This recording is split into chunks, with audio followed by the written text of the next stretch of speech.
Assalamualaikum warahmatullahi wabarakatuh. Selamat siang, teman-teman. Selamat siang, Ibu Sumayatul Solihah. Sebelumnya, perkenalkan kami dari kelompok 6. Izin mempresentasikan apa yang telah kami diskusikan tentang pengendalian kimiawi bagian 2 dengan subtema toksisitas dan resistensi insektisida.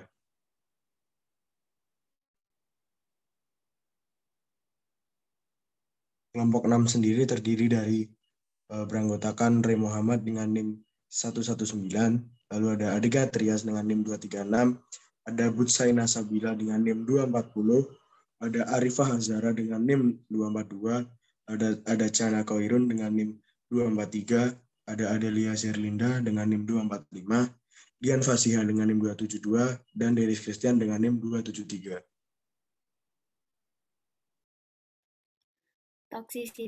Toksisitas atau daya racun adalah sifat pembawaan pestisida yang menggambarkan potensi pestisida untuk menimbulkan kematian langsung atau bahaya lainnya pada hewan tingkat tinggi termasuk manusia. Toksisitas pestisida dapat diartikan sebagai kualitas racun atau berbahaya bagi hewan maupun tumbuhan yang dipengaruhi oleh sifat kimia dan fisik suatu zat. Daya toksisitas bahan aktif yang terkandung dalam pestisida berbeda-beda. Daya racun terhadap organisme tertentu dinyatakan dalam nilai D etaldos atau takaran mematikan. Berdasarkan nilai D, toksisitas pestisida dibedakan menjadi toksisitas tinggi, sedang, dan rendah. Faktor yang mempengaruhi toksisitas. Yang pertama, frekuensi penyemprotan. Dalam penggunaan pestisida selain dosis, frekuensi penyemprotan juga harus diperhatikan oleh petani. Hal ini dikarenakan semakin tinggi frekuensi penyemprotan, maka akan semakin besar risiko petani terkena racun pestisida. Yang kedua, dosis pestisida. Pestisida dapat memiliki efek yang tidak diinginkan, bahkan ketika digunakan dengan dosis yang tepat. Dosis pestisida merupakan parameter dengan banyak kegunaan. Rekomendasi dosis pestisida yang sudah tertera pada label kemasan didasarkan pada dosis yang secara efektif membunuh hama target.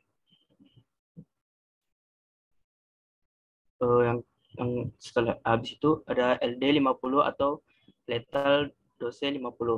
Dia merupakan dosis tertentu suatu senyawa toksik yang dapat membunuh hewan uji coba. Biasanya, D dinyatakan dalam miligram per kilogram berat badan.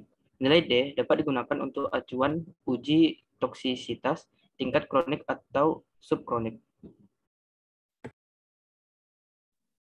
Jenis toksisitas atau keracunan. Yang pertama adalah keracunan akut. Toksisitas akut dari pestisida mengacu pada kemampuan bahan kimia untuk menyebabkan efek pada seseorang atau hewan dari paparan tunggal. Umumnya berlangsung singkat. 4 jalur paparan dari toksisitas akut ini adalah kulit, inhalasi, oral, dan mata. Toksisitas akut diukur sebagai jumlah atau konsentrasi racun yang diperlukan untuk membunuh 50% populasi hewan dalam pengujian. Keracunan kronis. Keracunan kronis adalah kemampuan pestisida untuk menyebabkan efek merugikan pada kesehatan selama periode yang panjang. Terjadi dari insiden paparan berulang atau terus-menerus selama berbulan-bulan atau bertahun-tahun, terkadang berlangsung untuk seluruh kehidupan organisme yang terekspos. Keracunan kronis lebih sulit untuk dideteksi.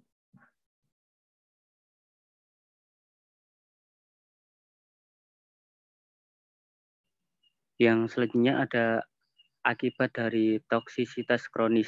Yang pertama itu ada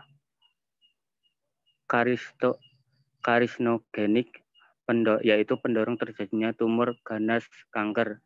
Yang kedua ada mutagen yang menyebabkan perubahan pada material genetik.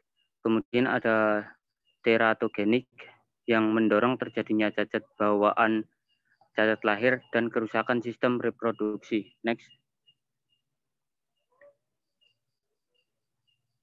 Toksisitas penyerapan pestisida.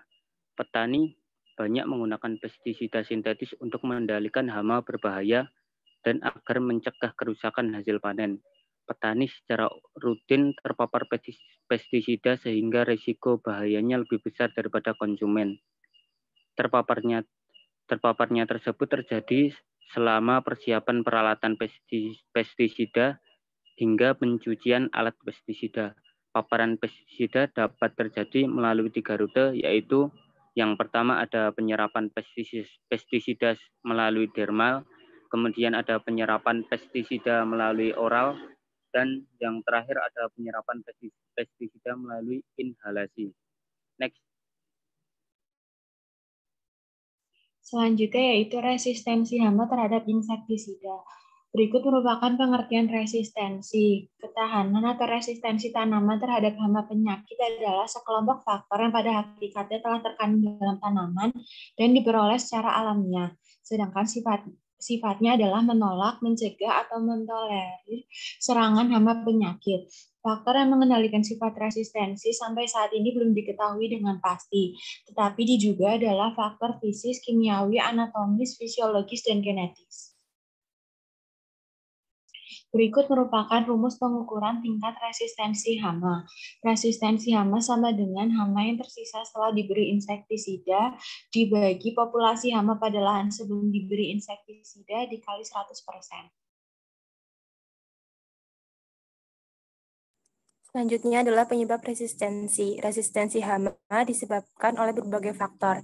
Yang pertama adalah efektivitas dari pestisida yang menurun sehingga tidak mampu mencegah hama dan kurang tepat sasaran. Yang kedua adalah daya tahan hama itu sendiri. Ada beberapa jenis hama yang kebal terhadap pestisida akan terus berkembang biak membentuk sel dan gen baru. Kemunculan gen baru ini mampu menyebabkan kebal dari serangan pestisida karena adanya adaptasi genetik akibat adanya tekanan lingkungan hama berada. Secara teknis, bila hama jenis ini ditekan, maka tingkat resistensinya semakin tinggi.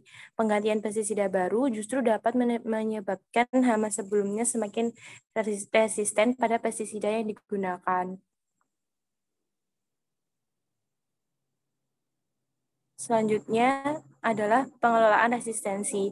Yang pertama, dengan menerapkan cara pengendalian non-kimiawi. Contohnya seperti pergiliran tanaman, pemasangan perangkap OPT, pengaturan jarak tanam, dan lain-lain. Yang kedua, dengan menggunakan pestisida apabila diperlukan. Contohnya dengan menerapkan ambang pengendalian. Yang ketiga, melakukan pergiliran pestisida berdasarkan cara kerjanya. Yang keempat, dianjurkan untuk menggunakan pestisida selektif daripada pestisida berspektrum luas. Contohnya Bacillus thuringiensis, benzoyl urea, dan lain-lain. Yang terakhir, yaitu dengan menggunakan dosis atau konsentrasi formulasi yang tepat. Kemudian ada resurgensi. Resurgensi adalah timbulnya ledakan populasi suatu hama tertentu setelah mendapat perlakuan pestisida. Faktor-faktor yang dapat menimbulkan resurgensi pada hama adalah jenis insektisida, dosis subletal insektisida, waktu aplikasi insektisida yang lebih awal pada tanaman, dan varietas tanaman yang rentan. Frekuensi aplikasi insektisida yang lebih sering. Resurgensi dapat terjadi melalui beberapa mekanisme, antara lain berkurang atau matinya musuh alami hama akibat penggunaan insektisida broad spectrum. Migrasi massal, peningkatan nutrisi tanaman setelah aplikasi insektisida, stimulasi langsung reproduksi serangga oleh dosis subletal insektisida.